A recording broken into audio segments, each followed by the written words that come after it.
quand j'ai été extradé, mes adversaires criaient victoire.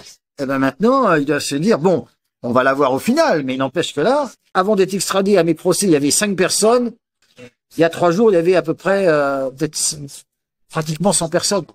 Ben voilà. Moi, si vous voulez, le centre de ma vie, c'est de me dire que l'important dans sa vie, c'est de se donner à quelque chose. Alors, on peut se donner à sa famille, on peut se donner à sa clientèle quand on a un travail, on peut se donner à son travail quand on a un travail sans clientèle. L'important, c'est de dire, je fais ce que je fais le mieux possible. Et c'est ça qui est pour moi important. Et deuxièmement, ce qui, moi, en général, me permet de surmonter tout, c'est ma croyance qu'on a des vies multiples. Pour moi, chaque vie, on doit parcourir un bout du chemin jusqu'à réintégrer le grand tout.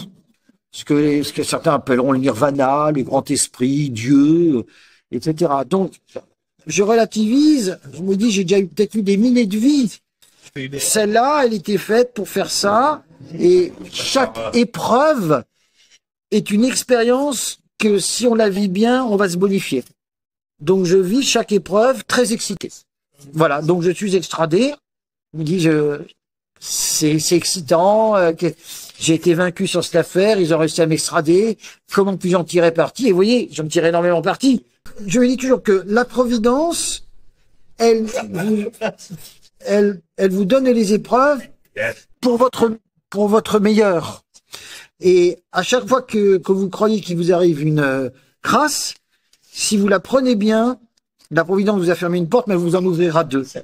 Et c'est ce qui me permet de toujours tenir. Et quoi qu'il arrive, je me dis, ouais, mais ça c'est une épreuve, mais si tu la surmontes bien, t'en retireras 1000 choses meilleures.